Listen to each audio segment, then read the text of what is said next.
नमस्कार दोस्तों, आप सभी का स्वागत है आपके अपने ऑनलाइन लर्निंग प्लेटफॉर्म नीट शास्त्र पे। मेरा नाम है शशांक पुरी और मैं आप लोगों की केमिस्ट्री फैकल्टी और आपका काउंसलर हूं। बच्चों, आज मैं बात करने जा रहा हूं एक ऐसे टॉपिक के बारे में जो बहुत ही ज्यादा डिस्कस किया जाता है पूरे इंडिया में, चाहे वो आईआईटी जेईई की बात हो, चाहे वो नीट की बात हो।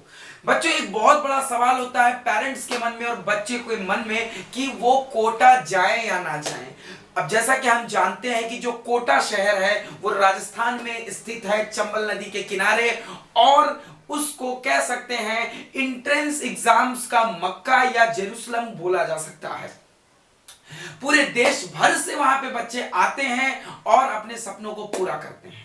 अब सबसे पहली चीज मैं आपको बताता हूं कि कोटा किसको जाना चाहिए और कोटा किसे नहीं जाना चाहिए।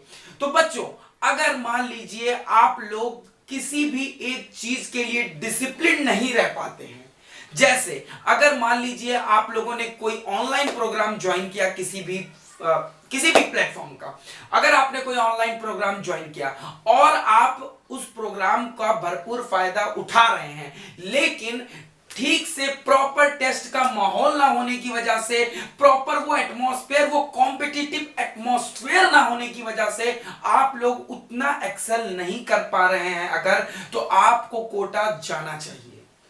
देखिए, मैं यहां पे किसी भी ऑनलाइन प्लेटफॉर्म के लिए ये कहने नहीं आया हूं कि आप कोटा जाओ ही मत, आप घर पे बैठ के पढ़ो।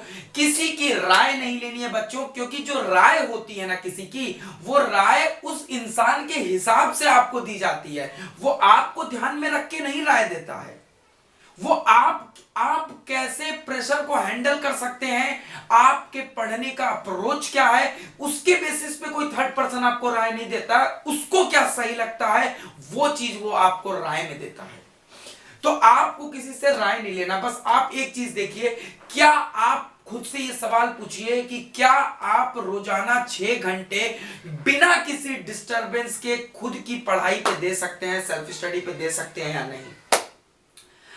कोटा में ऐसा क्या होता है कि वहां पे आप अगर थोड़ा सा कोशिश करेंगे तो अपने 6 घंटे दे सकते हैं। कोटा में ऐसा होता है बच्चों, आप लोग किसी हॉस्टल में रहते हैं तो वहां पे आपके आसपास के जो कमरे होते हैं उसमें अगर बच्चे को आप देख रहे हैं कि वो दिन भर कमरे से बाहर ही नहीं निकल रहा है, वो सिर्फ खाना खाने के लिए या पानी पीने के लिए बाहर जा रहा है, तो उसकी वजह से आपको उसके कांटेक्ट में रहने की वजह से आपके अंदर एक चीज इंड्यूस होगी कि हमें भी पढ़ना चाहिए।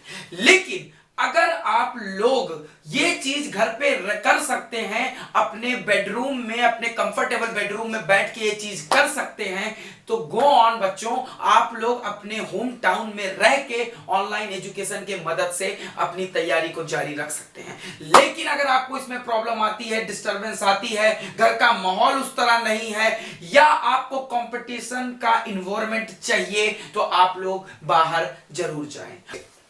अब बच्चों, इसी बारे में आगे मैं बात करता हूं। अगर मान लीजिए बच्चों, आप लोगों को क्या होता है कि जैसे आप कोटा अगर जाएंगे तो कोटा में अगर आप मान लीजिए उत्तर प्रदेश जैसे किसी राज्य के से बिलोंग करते हैं, तो हमारे यहाँ का जो खाने का कल्चर होता है, पानी में मिनरल्स का कंपोजिशन होता है, वो हर जगह डिफरेंट होता है। वो डिफरेंट होता है राजस्थान का यूपी से, यूपी का वेस्ट बंगाल से, हर जगह का डिफरेंस होता है। लेकिन जब आप राजस्थान जाएंगे तो राजस्थान में आपको नॉर्थ इंडियंस जितने बच्चे हैं हमारे, जो यूपी के हैं या फिर जो साउथ इंडिया के कोर साउथ इंडियन हैं, उनको वहां पे खाने की प्रॉब्लम होती है, जिसकी वजह से उन लोगों का पढ़ाई से ध्यान हटता है, उनकी तबीयत खराब होती है। लेकिन ये भी मैं एक चीज और कहना चाहूंगा कि ये जो तबीयत खराब होती है बच्चों, वो शुरुआत के 1 महीने में होती है। लेकिन अगर आप इस चीज को कंट्रोल कर लेंगे 1 महीने तक, तो आगे आप कोटा में अच्छे तरीके से सेटल हो जाएंगे। और कोटा का एटमॉस्फेयर, जो इतना सुंदर एटमॉस्फेयर है पढ़ाई के लिए, उस एटमॉस्फेयर में अगर आप ढल जाते हैं तो, और आप साथ में मेहनत करते हैं, तो आपके सिलेक्शन को कोई बच्चों रोक नहीं सकता है। तो ये इफ एंड बट्स हैं, इसकी हम जाएं या ना जाएं, उसके अलग अलग पहलू हैं, और ये प्योरली डिपेंड करता है आपके ऊपर कि आपकी खुद की पर्सनालिटी कैसी है।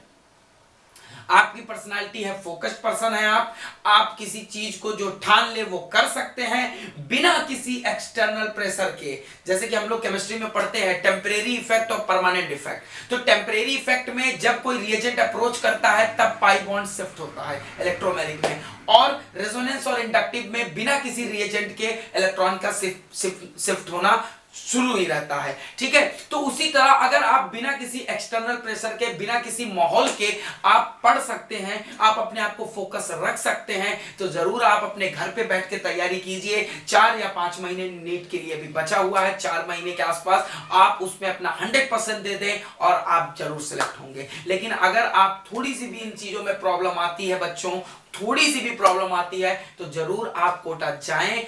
इसमें कोई डाउट नहीं है कि कोटा में टॉप क्लास की फैकल्टी आपको मिलेगी, टॉप क्लास का एनवायरनमेंट मिलेगा जो आपको सिलेक्शन के लिए हेल्प करेगा। तो बच्चों, और मैं लास्ट में आपको बताना चाहता हूं कि अगर आप लोग यहां रह के तैयारी कर रहे हैं और आप लोगों के कॉन्सेप्ट सारे क्लियर हैं, बस आपको सिर्फ गाइडेंस और प्रॉपर मेंटरिंग की जरूरत है, तो नीट शास्त्र आपके लिए लाया है योद्धा बैच, जिसमें हम लोग आपको एग्जाम के दिन तक मेंटर करेंगे, हम आपका टाइम टेबल सेट करेंगे, हम आपके हर पैटर्न में आपको फॉलो करने में आपका हेल्प करेंगे। तो बच्चों, अगर आप लोगों को ज्वाइन करना है हमारा योद्धा का मेंटरिंग बैच, तो डिस्क्रिप्शन बॉक्स में उसके लिंक से आप जरूर ज्वाइन कर सकते हैं। और अगर ये वीडियो आपको पसंद आया बच्चों, तो इस वीडियो को लाइक करें, इस वीडियो को शेयर करें और हमारे चैनल को ज्यादा से ज्यादा सब्सक्राइब करें, ताकि हम ऐसी बहुत सारी वीडियोस आप लोगों के लिए ला सके।